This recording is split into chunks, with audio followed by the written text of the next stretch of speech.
Mechanical के लिए है, जिसमें सारे मिक्स क्वेश्चन ऐसे आएंगे जो डायरेक्ट एग्जाम में देखने को मिलेंगे, लेकिन आप छोड़ के आते हो। बहुत से मॉडरेट होंगे लेकिन रिलेवेंट होंगे। तो देखते रहिए इस वीडियो को पूरा। और हाँ, अगर अच्छा लगे तो चैनल को सब्सक्राइब और लाइक जरूर करते हुए जाना। तो स्टार्ट करते हैं। ये सारे मिक्स क्वेश्चन है, इसलिए आदत डाल लीजिए। बॉल और रोलर बेयरिंग, इसका जो होता है डायरेक्ट फॉर्मूला आता है C/W⁻K 10⁻6। सही है। C क्या है यहाँ, हिंदी में बताता हूँ, गतिज भार या स्पीड लोड। और W क्या है अपना, त्रिज्या भार, ये समतुल्य भार। L क्या है, 60 इंटू N इंटू बेयरिंग का जीवन घंटों में, यानी बेयरिंग का जीवन, बेयरिंग लाइफ हावर में। ये आता ही आता है लेकिन हम छोड़ के आते हैं। और L क्या है, तो अगर इसमें K=3 है, अगर इसमें K=3 है और एक होता है K=3.3 है, तो 3 के लिए बॉल बेयरिंग के लिए होता है K, और अपना 3.3 होता है रोलर बेयरिंग के लिए। तो ये क्वेश्चन आता है और फॉर्मूला लगा देते हैं, L=C/W⁻K इंटू 10⁻6 परिक्रमण। तो इसमें C पूछते हैं, W पूछते हैं, K पूछते हैं, ये क्या है। इसी तरह एक फॉर्मूला और आता है जो कि टीयरिंग एफिशिएंसी होती है अपनी P-D/P, ये होती है। ये डायरेक्ट फॉर्मूला आ जाता है।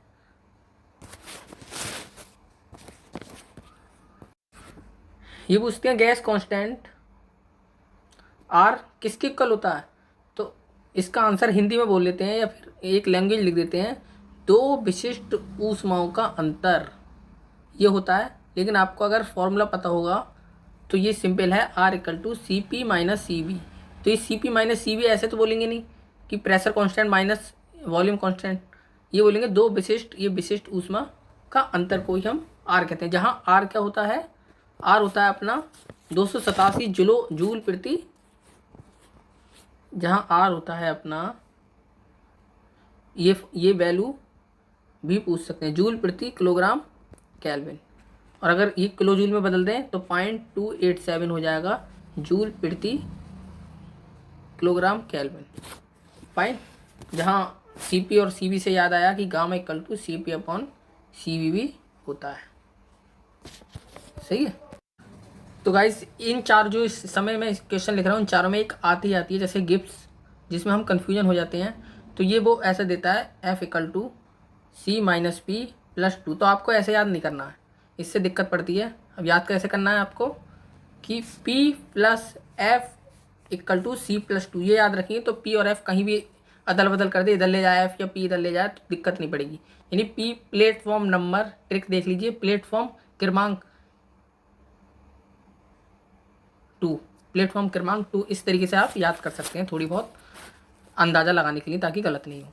इसी तरह इसी के आधार पर 3 समीकरण और होती हैं, जो कि होती हैं G=H-TS, एक होती है ग्रेबलर, F=3n-1 -2l-h, और एक होती है अपनी हेल्प होल्ड, कुछ भी हो लेकिन आपको याद हो रखना चाहिए, U-TS, F=U-TS। तो ये इसके साथ साथ ये भी आपको याद होनी चाहिए, जहाँ G=H-TS,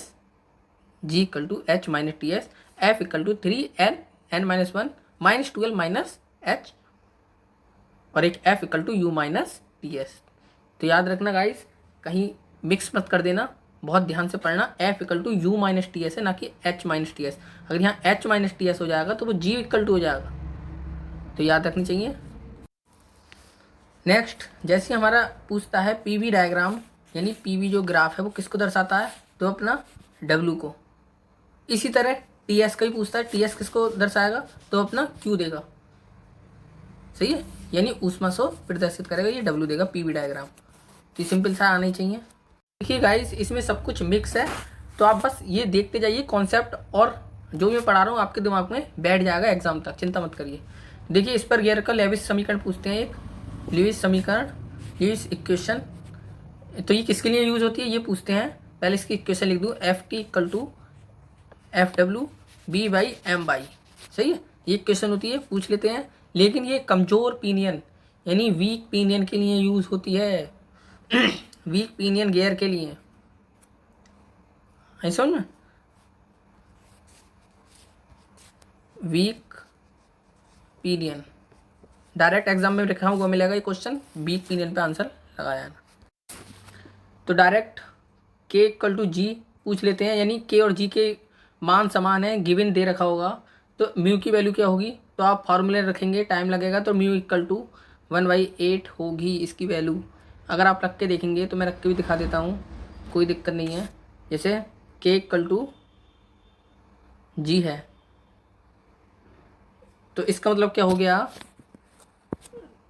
2G 1 + μ = 3K 1 - 2 μ।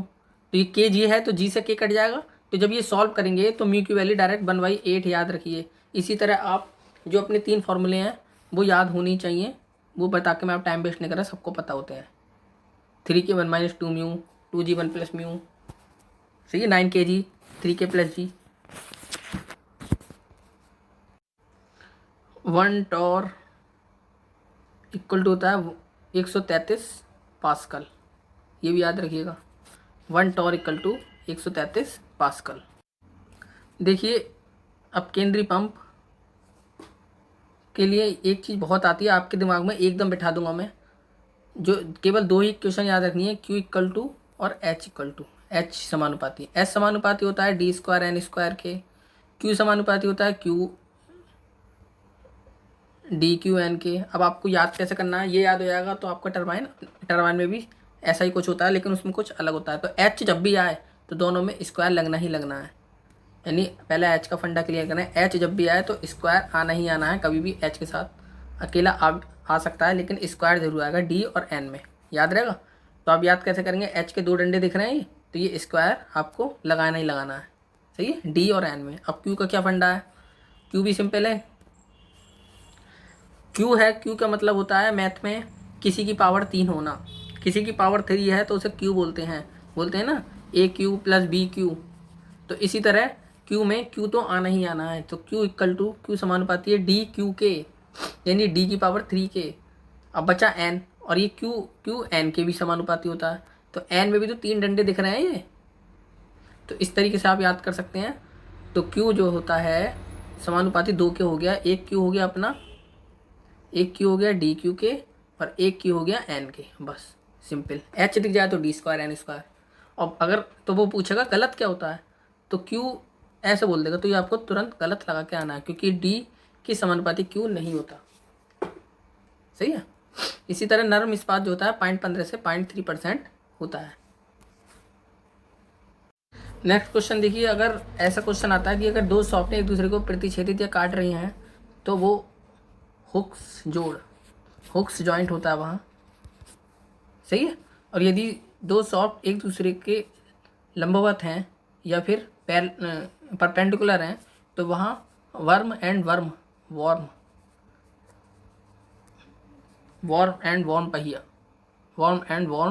व्हील, सही है। तो यानी अगर क्रॉस कर रही है तो हुक्स जॉइंट, और अगर परपेंडिकुलर है तो वॉर्म व्हील, या फिर बर्म पहिया। और यदि एक उचित दूरी पर समांतर हैं 2 सॉफ्ट, अगर ये समांतर हैं तो वहाँ बेल्ट एंड पुली। और निम्न ऑफसेट के साथ अगर आ जाए, निम्न ऑफसेट यानी समांतर तो यहाँ भी हैं, पैरेलल है, लेकिन यहाँ बोल दे निम्न ऑफसेट, तो वहाँ होगा ओल्डहम कपलिंग, सही है।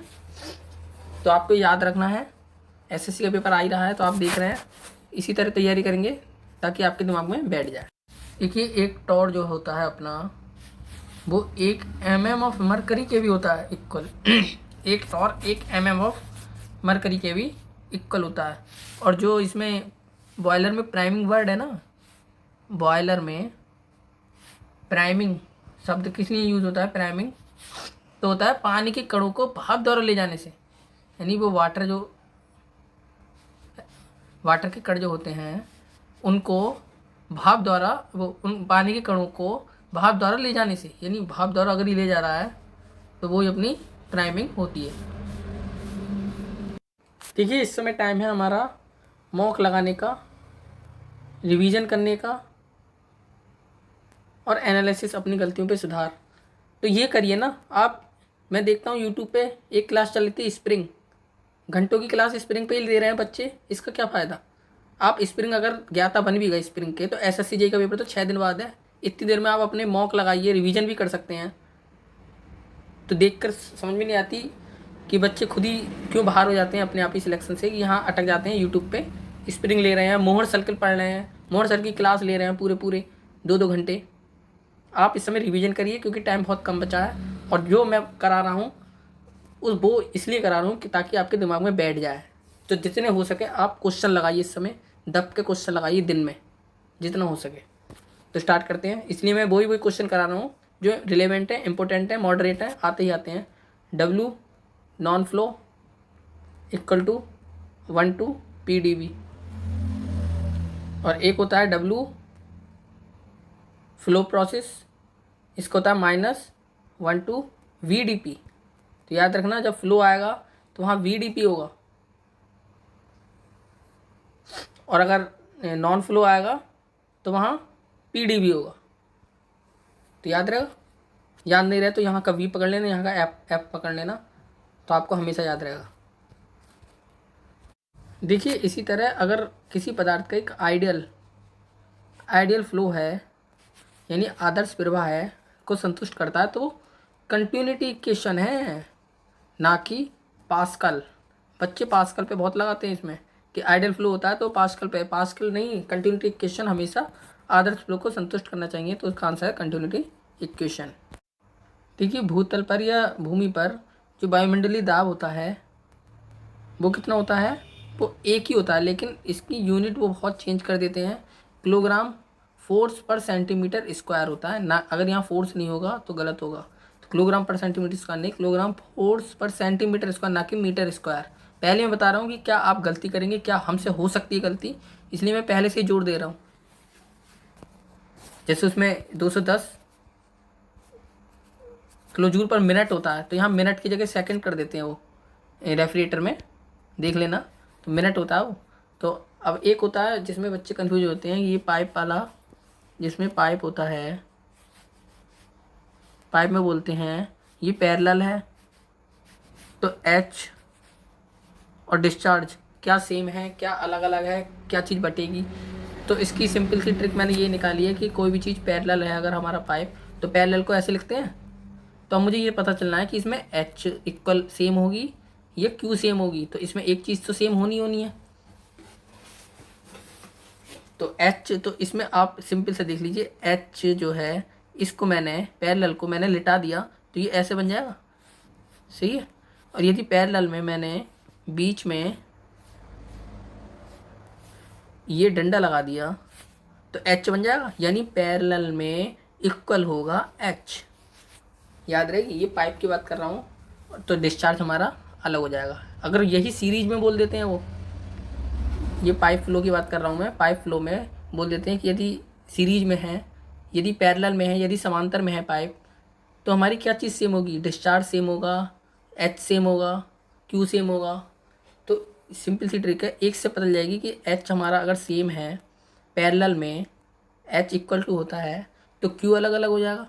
और जब Q इसमें अलग हो गया, H सेम हो गया, तो सीरीज में भी पता चल जाएगा।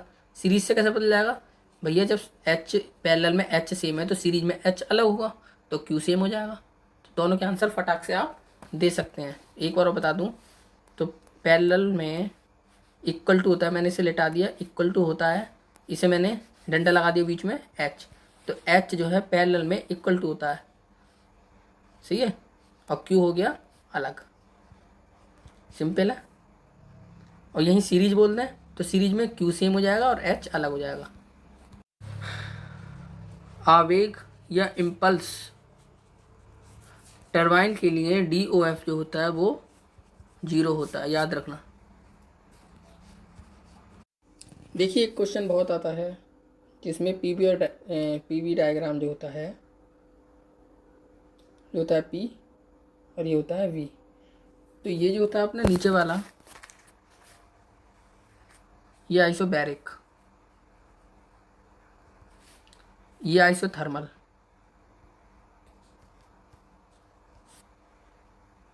आइसोथर्मल यानी T कांस्टेंट होता है। ये होता है एडियाबैटिक, और ये होता है अपना आइसोकोरिक।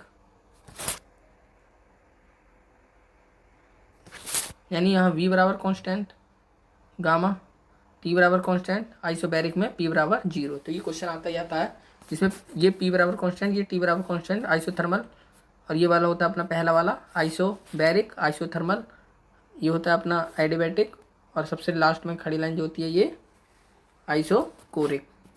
आइसोकोरिक मतलब जहाँ P बराबर कांस्टेंट हो, सम आयतनिक। तो इस सीरीज का लास्ट क्वेश्चन देख लीजिए। ये 11 पार्ट हो चुके हैं अपने। अगर आपने पिछले 30 दिन का महासंग्राम चल रहा है, अगर आपने नहीं देखे हो तो लिंक डिस्क्रिप्शन में है, मैकेनिकल ट्रिक भी देख लेना। और ये जो है 30 दिन का जिसमें 11 पार्ट हो गए, ये जरूर देखना। ऐसे दिमाग में बैठ जाएंगे क्वेश्चन, और इसमें से ही आपके फंसेंगे ही फंसेंगे, ये गारंटी है मेरी। अगर आप ये क्वेश्चन देख के जाएंगे तो आईसी इंजन का स्ट्रोक L = 2 × R होता है, जहाँ R क्या है अपनी क्रैंक रेडियस, क्रैंक रेडियस। तो गाइस आज के क्वेश्चन कॉन्सेप्ट कैसे लगे बताइएगा। और ये 11 पार्ट हो गए हैं, मैं 30 पार्ट इसके करने की कोशिश करूँगा, जो कि कम से कम 500-600 क्वेश्चन हो जाएंगे आपके। लगभग कॉन्सेप्ट बता के 1000 क्वेश्चन करीब बैठेंगे, और इसमें से ही आपके 70-80 क्वेश्चन आराम से फंस जाएंगे जो मैंने ये सीरीज कराई है। तो अगर आपने नहीं देखी हो तो लिंक आपका नीचे डिस्क्रिप्शन में है, जिसमें मैंने एक मैकेनिकल ट्रिक से ही बताया है, और 30 दिन का महासंग्राम नाम से प्लेलिस्ट बनी हुई है, तो वो ज़रूर देखिएगा एसएससी में जाने से पहले। ये मैकेनिकल वालों के लिए हैं। तो गाइस अगर आप जीके की तैयारी करते हो, मैकेनिकल की करते हो, या फिर अपडेट रहना चाहते हो एसएससी की न्यूज़ या यूपी ट्रिपल की न्यूज़ से, तो चैनल को सब्सक्राइब करते हुए जाएगा, लाइक कर देना, और जो भी बात है अपनी कमेंट में कह सकते हैं। Thank you guys. मेरा पर्पस केवल क्वालिटी कंटेंट देना होता है और आपका टाइम सेविंग करना होता है। इन दो पर ही मैं यूट्यूब चैनल पर कार्य करता हूँ आपके लिए। Thank you guys.